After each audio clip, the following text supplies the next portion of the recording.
Vous regardez Africa 24 Football Club, spécial Cannes, Maroc 2025 avec Spiro, le leader africain de la moto électrique. Spiro par Arise, le champion continental du Made in Africa.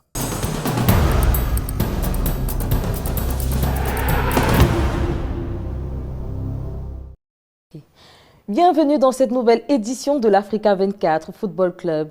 Les huitièmes de finale de la CAN Maroc ont débuté ce samedi 3 janvier 2026 avec le match Sénégal-Soudan suivi du choc Mali-Tunisie. La quintessence de ces rencontres avec notre consultant Jean-Jacques Missé, ancien lion indomptable, et Christian Dimadeu, journaliste. Jean-Jacques, c'est toujours un plaisir de vous recevoir sur ce plateau. Le plaisir est pour moi. Christian, bienvenue. Merci. L'ouverture des huitièmes de finale de la 35e édition de la CAN Maroc s'est tenue le 3 janvier 2026. Le Sénégal, vainqueur de l'édition 2021, s'impose face au Soudan 3-1. Le compte-rendu de cette rencontre avec Bibou Absan. Le Sénégal a vécu une entame de match sous tension, surpris dès la 6e minute par un Soudan audacieux et libéré, auteur de l'ouverture du score sur une frappe limpide d'Armir Younis Abdallah. Secoués mais lucides, les Lions de la Teranga ont progressivement repris la main, imposant leur rythme et repoussant le bloc soudanais dans ses retranchements. La bascule est intervenue avec l'égalisation de Pape Gueye avant que le milieu sénégalais le frappe à nouveau juste avant la pause pour signer un doublé autoritaire. À la mi-temps, le Sénégal mène 2-1, renversant le scénario par sa maîtrise collective et l'influence décisive de son entrejeu. Il faut être près du début jusqu'à la fin, sinon tu risques d'être puni. Et je pense que c'est ce qui nous avait arrivé à l'entame du match. Je pense que c'est des choses à rectifier. Au retour de vestiaire, le Sénégal conserve l'initiative sans parvenir à faire le break. Face à un Soudan discipliné et toujours dangereux en transition. Le match reste sous contrôle précaire, obligeant les Lions à s'appuyer sur l'expérience et la vigilance d'Edouard Mendy pour contenir les temps faibles. Le verrou saute finalement à la 70e minute lorsque le jeune Ibrahim Bey, tout juste entré, conclut une contre-attaque clinique et change définitivement la physionomie de la rencontre. Ça va être très important de bien éviter les matchs, sinon tu vas être puni comme je l'ai dit tout à l'heure. Et je pense que dommage, on n'aurait pas dû penser au but, mais bon, comme je l'ai dit tout à l'heure, c'est des choses à rectifier. On va essayer de regarder, de visionner la vidéo pour ne pas commettre ce genre de choses à l'avenir. Malgré une fin de match heurtée et une pression soudanaise persistante, le Sénégal tient sa ligne, s'impose 3-1 et valide son biais pour les quarts de finale. Une qualification forgée dans la résistance, révélatrice d'un groupe capable de gagner sans dominer et prêt à élever son niveau face aux défis à venir. Jean-Jacques, tout a pourtant bien commencé pour le Soudan avec l'ouverture du score à la 6e minute. Mais l'équipe n'a pas su gérer son avantage. Quel commentaire faites-vous de l'attitude des Faucons de Djedjiane? À mon avis, je pense qu'ils ont péché par un manque d'expérience. Parce qu'après avoir ouvert le score, ils ont dominé le match pendant 23 minutes, comme Christian vient de le dire. Ils auraient pu tuer le match en marquant un deuxième but. Et même à 1-1, même quand le Sénégal est revenu au score, ils ont eu deux face-à-face par rapport au gardien sénégalais. Ils sont venus 2 fois devant le gardien sénégalais. Ils auraient pu marquer. Mais je pense que c'est la naïveté. Et après, le Sénégal est revenu dans le match. Ils ont eu la maîtrise. Et puis, ils ont dominé le milieu de terrain parce qu'il y avait beaucoup d'espace au niveau du milieu de terrain soudanais. Et ils ont péché par un manque d'expérience et aussi par la profondeur de leur banc qui n'est pas fournie parce qu'il y a des joueurs clés qui ont été blessés ou fatigués qui étaient sur le terrain qu'il fallait remplacer bien avant. Mais comme les remplaçants n'étaient pas aussi forts que ça, donc je pense que le score est logique pour le Sénégal. Et le Sénégal pouvait même, un score de 3-1, je pense que le Sénégal pouvait marquer 5 facilement aujourd'hui. Pendant 23 minutes, le Sénégal a laissé planer le spectre de son élimination en huitième de finale de la CAN 2023. Mais Sadio Mané et ses coéquipiers ont su démontrer qu'ils ont du caractère. Les Sénégalais sont rentrés dans ce match avec où il y a deux choses, où ils sont rentrés avec un esprit de supériorité, ou alors ils ont été peut-être avec la peur de ce qui s'est passé en 2023. C'est-à-dire qu'en huitième de finale, rentrer à la maison, je pense qu'ils avaient encore ça en tête. Bon, ils ont laissé les Soudanais jouer. Et c'est quand ils ont encaissé, je pense que ça les a un peu réveillés, mais ils se demandaient toujours où ils étaient, puisque pendant 23 minutes, les Soudanais avaient la maîtrise du jeu. C'est ce but qui les a libérés, et je pense que là, ils ont repris la maîtrise. On a vu le Sénégal, ils ont pris des initiatives, et surtout au milieu de terrain, ils ont compris en fait la tactique soudanaise, parce qu'à un moment donné, ils étaient dominés au milieu. Et quand ils ont repris la domination du milieu de terrain, on a vu tout le potentiel sénégalais et leur réalisation. Au-delà du score, Jean-Jacques, quelles leçons doivent être tirées du côté sénégalais? Les Sénégalais doivent comprendre que leur prochain match, avec leur prochain adversaire, ils doivent rentrer dès la première seconde dans le match. Parce qu'une autre formation, telle que l'Égypte, le Cameroun, le Maroc, où ils rencontraient un cadeau d'Afrique, après avoir encaissé un but comme ça à la 6e minute, je ne suis pas sûr qu'ils seraient revenus de si tôt dans le match. Ils ont trouvé une équipe jeune, une équipe qui a encore besoin d'expérience. Et je pense que le coach aussi, Apia, est en train de constituer quelque chose. Et c'est juste une parenthèse. Moi, j'aimerais que le coach Apia continue avec le Soudan parce qu'il est en train de former un groupe. Et ils ont déjà une certaine façon de jouer. Je pense que c'est une équipe qui fait circuler le ballon. Mais là, il faut que les Sénégalais fassent attention de ne plus rentrer dans le match comme ils sont rentrés à ce match-ci. Parce que dès les quarts de finale, ça sera un autre calibre. Jean-Jacques, à la place du sélectionneur soudanais Kwesi Apia, quel discours tiendriez-vous à ces joueurs qui viennent d'être éliminés? Pour le Soudan, je pense que le seul discours qu'ils tiennent, c'est un discours d'encouragement. Parce qu'ils ont réussi leur CAN. Avec tous les problèmes qu'on connaît dans leur pays, je pense qu'il peut garder cette ossature et surtout que la fédération soudanaise le maintienne pour qu'il puisse continuer à faire le travail qu'il est en train de faire parce qu'il est sur le bon chemin. Parce que le Soudan nous a épatés, c'est un pays qui a livré un bon football, qui ne se cachait pas, qui ouvrait. C'est un pays qui a joué sans barrière, c'est-à-dire que sans, comme on dit, mettre le mur. Ils attaquaient, même quand ils pouvaient mener le jeu, même quand ils pouvaient garder le ballon, ils ont continué à attaquer. Je pense qu'ils ont livré un football spectacle, comme on dit. Mais ici, la naïveté fait qu'on est dans une compétition, il faut marquer et garder le résultat. Là, ils ont péché un peu par le manque d'expérience. Et je pense qu'avec le temps, le Soudan reviendra dans cette CAN encore plus fort. Mesdames, Messieurs, nous marquons une courte pause et nous vous revenons pour la suite de l'Africa 24 Football Club.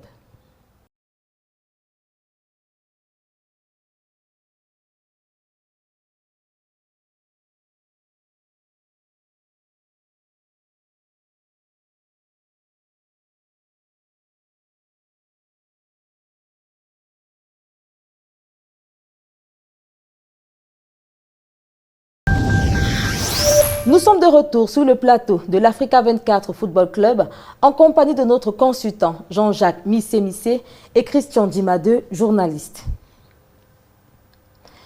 Deux matchs sont à l'affiche de la journée du 5 janvier 2025. Parmi les équipes au menu, le Nigeria, vainqueur de ces 3 matchs de poule. Christian. Oui, Joël, ce 5 janvier, le Nigeria qui a terminé leader de la poule C avec 9 points, synonyme de 3 victoires en phase de poule, va affronter le 3e du groupe F, le Mozambique. Le duel entre les Super Eagles et les Mambas est prévu à 19h GMT dans la ville de Fès. Mais avant, l'Égypte sera face au Bénin.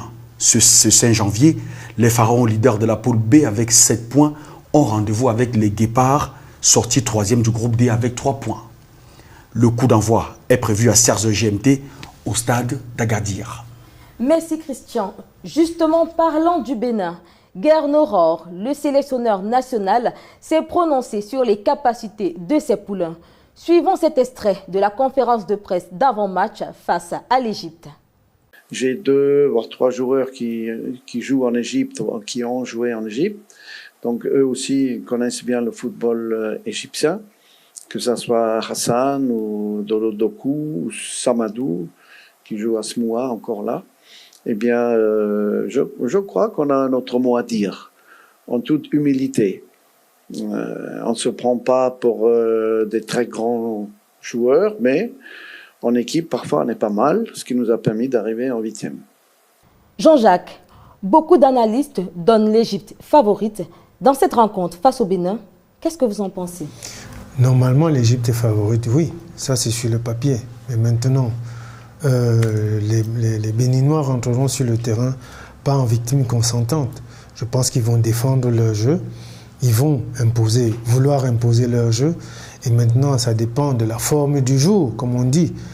Si les Égyptiens viennent vraiment comme cette grande équipe, surtout comme on connaît leurs 2 piliers, Momo Salah et Zidane, si les 2 sont en forme, je pense que les Béninois auront des sérieux problèmes. Mais si les 2 ne sont pas dans leur bon jour, je pense que les Égyptiens vont souffrir, parce que les Béninois n'ont rien à perdre. Donc ils viennent, ils savent qu'ils vont faire un match, ils vont tout donner. Si ils ont déjà réussi même à arriver en 8e de finale. Ils sont en 8e de finale, donc pour eux, leur compétition est déjà réussie un tout petit peu. Mais maintenant, s'ils réussissent à passer l'Égypte, à éliminer l'Égypte, ça sera un exploit pour les Béninois. Et je pense qu'ils n'ont rien à perdre et c'est là où c'est dangereux pour les Égyptiens. Il faut que les Égyptiens viennent en leader, c'est vrai, en vainqueur, avec cette mentalité qu'il n'y a pas une petite équipe devant eux, parce qu'ils vont se défendre. Donc ils viennent pour gagner ce match avec toute la mentalité, la concentration qu'il faut. L'Égypte, c'est un collectif bien huilé autour de son leader Mohamed Salah, décisif avec le Zimbabwe et l'Afrique du Sud. Mais les Pharaons marquent peu. 3 buts inscrits contre 1 encaissé. La tâche ne s'annonce-t-elle pas difficile contre un Bénin qui jouera certainement avec un bloc bas? Ça dépend si le Bénin joue avec un bloc bas. Je pense que ça dépendra de la physionomie du match. Parce qu'ils peuvent aussi maîtriser le match, ils maîtrisent le milieu de terrain. Et c'est eux qui font jouer l'Égypte en bloc bas. Bon, ici on sait que l'Égypte a l'habitude de laisser le ballon à son adversaire. Donc, et ressortir en contre-attaque rapide avec 5 joueurs qui viennent rapidement épauler les attaquants. Mais comme on a dit, c'est un match de foot. L'Égypte vient en vainqueur, l'Égypte est favorite à tous les niveaux. Mais ici, c'est un match à élimination directe. À élimination directe, donc tout peut arriver. C'est comme j'ai dit tout à l'heure, Momo Salah peut être en forme, il peut ne pas être en forme. Zidane peut être en forme, il peut ne pas être en forme. Et c'est vrai que l'Égypte marque peu. Donc si ces 2 joueurs ne sont pas en forme, est-ce que l'Égypte pourra marquer? Est-ce qu'il y a un 3e ou un 4e joueur qui pourra venir faire la différence? Ça, on ne sait pas. Donc si ces joueurs qui ont l'habitude de marquer sont pris, je dirais que ça sera, à ce moment, ça sera difficile. Ça sera aux autres joueurs à se dire, nos leaders sont pris, c'est à eux de prendre l'équipe en main. Il ne faut pas juste compter sur 2 joueurs, parce que s'ils sont pris, le Bénin constate qu'ils tiennent le bon bout. À un moment donné, ils vont oser. Et ils vont oser, ils peuvent marquer et puis éliminer l'Égypte. Donc c'est sur un seul match, il faut que l'Égypte fasse attention, et parce qu'ils marquent très peu. On sait qu'ils défendent bien, mais il faut faire attention. Le Bénin s'est invité en phase finale parmi les meilleurs 3e, malgré 2 défaites en phase de poule. Pour cette 5e participation, que doivent faire les Guépards pour se hisser en quart de finale? Je pense qu'ils sont là, ils savent qu'ils sortent de loin. Ils ont fini meilleur 3e, donc ils arrivent en 8e de finale. Ils n'ont plus rien à perdre. Je dis c'est là où c'est dangereux parce qu'ils vont tout donner. Ils vont tout donner et ça, je pense que ça sera le discours de Gernot Rohr, leur entraîneur. Ils vont tout donner, ils n'ont vraiment rien à perdre. Il va dire jouez votre jeu, jouez votre football et c'est là où c'est dangereux pour les Égyptiens. Je pense qu'on peut avoir des surprises demain. Qui sait? C'est vrai qu'aujourd'hui, il n'y a pas eu de surprise, mais demain, on peut en avoir. Autre duel annoncé, le 8e de finale Nigeria-Mozambique. Les Nigérians partent largement favoris au vu de leur sans faute en phase de poule. Toutefois, ils devront se méfier d'une équipe mozambicaine qui n'a cessé de jouer. Ils devront se méfier d'une équipe mozambicaine qui n'a cessé de déjouer les pronostics dans cette CAN. Le sélectionneur du Nigeria est confiant et demande aux Mambas de bien se tenir. Écoutons-le dans cet extrait. Victoire, je suis très content même si ça ne se voit pas trop, je suis content des résultats. Voilà, je suis content du contenu parce qu'on se crée énormément d'occasions. Ça, je veux dire, c'est statistique. Je suis content du projet de jeu, les joueurs l'assimilent, ils se sont bien identifiés à ce projet de jeu, je suis très content. Maintenant, c'est vrai qu'on a des points à améliorer. On a des points à améliorer et puis on continue à les travailler. Maintenant, les points où on est vraiment bon en ce moment, c'est sur le nombre d'occasions qu'on se crée par match. Voilà, aujourd'hui, on a cette capacité à lire le jeu, le placement des défenses adverses et de faire le bon choix sur le plan de l'orientation du jeu et surtout de l'avant-dernière passe. Donc non, je suis très, très satisfait sur ce plan-là. Après, c'est juste 3 matchs et on n'a rien fait en fait. On a envoyé un message aux autres équipes en disant qu'on est là, on est bien là. Et que s'ils ne sont pas concentrés, l'addition peut être lourde. Mais en tout cas, non, on est concentré sur ce qu'on fait. Et surtout, il y a du plaisir dans ce groupe. Tout le monde veut jouer, tout le monde veut apporter sa pierre à l'édifice. Nigeria-Mozambique. Depuis 2009, c'est 5 rencontres, 4 victoires en faveur des Super Eagles et 1 match nul. C'est aussi 11 buts contre 4. Doit-on s'attendre à un festival de buts dans ce 8e de finale? Les matchs de poule ne sont pas les matchs à élimination directe. Shell vient de le dire, on l'a entendu à sa conférence. Il peut y avoir une surprise, le Mozambique. On voit que c'est des gens qui osent, qui essaient de jouer au ballon. On a vu ce qu'ils ont créé comme souci au Cameroun. Il faut s'y attendre à ce genre de match parce que le Cameroun et le Nigeria ont presque les mêmes caractéristiques de jeu. Donc il faut comprendre que le Mozambique, ils ont aussi étudié le jeu nigérian. Donc ce que l'entraîneur nigérian dit, c'est vrai, ils ont étudié l'adversaire, mais l'adversaire aussi les a étudiés. Donc je pense que ça sera un match difficile pour eux, qui ne s'attendent pas à un match facile, parce que c'est là où ils vont faire une erreur. Je pense qu'ils doivent être concentrés. C'est le Nigeria, ils ont fait un bon premier tour. Je pense s'ils veulent continuer sur leur lancée, il faut que Lookman soit au niveau qu'il est, il faut qu'Osimhen soit au niveau où il est, et les autres qui suivent. Parce que sinon, je pense que le Mozambique, pour moi, il ne faut jamais donner un pays perdant. Disons, dans une compétition, il ne faut jamais dire tel pays a déjà perdu, l'autre a gagné. Parce que c'est sur le terrain que ça se joue. Donc, le Nigeria a prouvé sur le terrain qu'ils sont sur une bonne dynamique de victoire et qu'ils marquent beaucoup de buts. De ce fait, comment le Mozambique peut-il aborder cette rencontre? Mais c'est avec leur qualité. Le Mozambique, ils ont leur qualité défensive, ils ont leur qualité offensive. Donc, ils vont prouver sur le terrain qu'ils peuvent rivaliser avec le Nigeria, mais sinon, ils vont se faire bouffer. Ici, c'est un match, ils n'ont qu'à venir avec des cœurs, des grands cœurs, des gros cœurs, pour dire, voilà, on va rivaliser. Il y a Osimhen devant nous, il faut qu'on le maîtrise. Il y a Lookman devant nous, les 2 derniers ballons d'or, il faut qu'on les maîtrise. Donc, ça, ils ont du travail, ça, ils le savent. Donc maintenant, c'est à eux de jouer en bloc, que les uns courent pour les autres. Et je pense qu'ils vont créer des problèmes aux Nigériens. Mais, comme on dit, le Nigeria n'est pas favori. Merci Jean-Jacques pour ces éclaircissements. À Douala, au Cameroun, la CAN se vit loin des stades, mais au plus près de la passion. Dans les fan zones, notamment à la cité Sikam, dans le 5e arrondissement, les supporters ont vibré, chanté et célébré la qualification des Lions indomptables en 8e de finale. Immersion au cœur de la ferveur populaire avec Narcisse Oum. Douala, la Coupe d'Afrique des Nations ne se joue pas seulement dans les stades au Maroc. Ici, elle se vit, elle s'écrit, elle danse dans les fan zones. Au stade de la cité Sikam dans le 5e arrondissement de la ville, des milliers de supporters ont répondu présents pour pousser les Lions indomptables face au Mozambique. Maillot jaune, vert et rouge, visage peint, drapeau levé. Chaque action camerounaise fait monter la pression. Chaque occasion fait retenir le souffle. Et quand les Lions frappent par 2 fois et s'imposent 2-1, c'est l'explosion. Cris de joie, accolades, chants de victoire. Le Cameroun a en fait.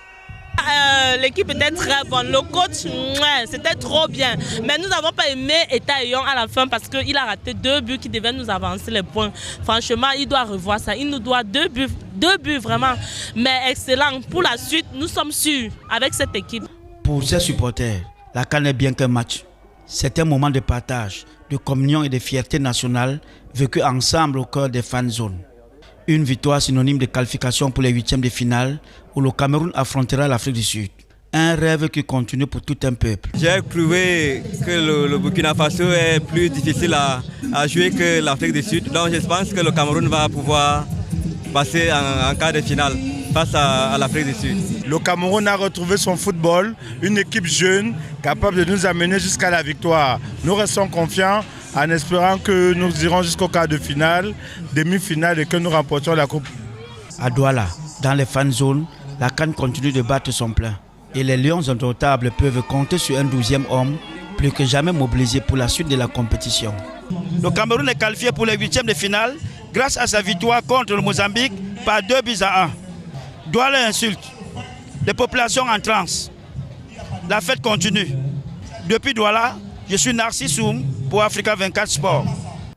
Sous les projecteurs de la CAN 2025, Brahim Diaz s'impose comme la star montante du Maroc, propulsant son équipe vers les 8e de finale. 3 matchs, 3 buts, un record égalé. Brahim Diaz, l'international marocain du Real Madrid, est en train de marquer l'histoire de la CAN 2025. Une signature de Joseph Moafo.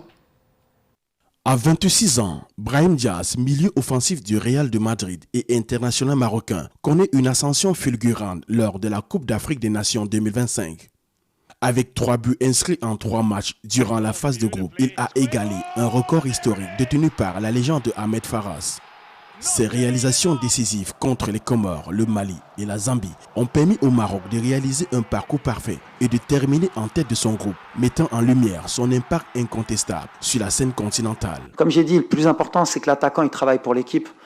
On a beaucoup de joueurs qui peuvent marquer, donc c'est le plus important. Mais comme dans toute équipe, Brahim, il est très motivé pour cette CAN. Bien que son temps de jeu au Real de Madrid ait été limité cette saison, Brahim Diaz a montré tout son potentiel avec les Lions de l'Atlas. Il s'est notamment distingué par sa complicité avec Abdel Ezzalzouli, apportant une verticalité et une puissance offensive qui ont revitalisé l'attaque marocaine, propulsant ainsi l'équipe vers les 8e de finale de la compétition. Son apport technique et créatif se fait ressentir à chaque sortie, consolidant son rôle de leader au sein de la sélection. I feel, at home. I feel here really good. I feel the people really love me, so I love them. Je me sens comme chez moi. Je me sens vraiment bien ici. Je sens que les gens m'aiment beaucoup et je les aime tout autant. Je veux aussi tout donner sur le terrain pour les rendre fiers, car sans eux, je ne serais pas là. Je ne jouerais pas au football. Tout est pour les supporters et pour notre peuple, le peuple marocain. Je suis tellement heureux d'être ici, de continuer et de tout donner pour l'équipe nationale. Keep going and to keep give everything for the national team. Malgré une présence en club réduit où il n'a joué que 18 matchs, Brahim continue de briller sous les couleurs du Maroc, confirmant sa place parmi les meilleurs joueurs africains. Avec un possible prolongement de son contrat au Real de Madrid, il nourrit l'ambition de décrocher un 2e titre continental pour le Maroc 50 ans après la victoire de 1976. Un rêve qu'il nourrit également avec ses performances exceptionnelles sur le terrain et sa notoriété en dehors. Mesdames et messieurs, c'est sur ce portrait que nous clôturons cette édition. L'équipe de l'Africa 24 Football Club vous renouvelle ses souhaits d'excellente année 2026.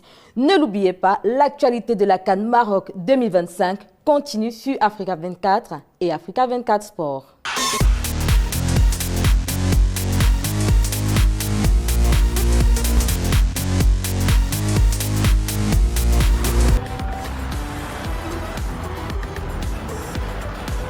Vous regardez Africa 24 Football Club, spécial CAN Maroc 2025 avec Spiro, le leader africain de la moto électrique. Spiro par Arise, le champion continental du Made in Africa.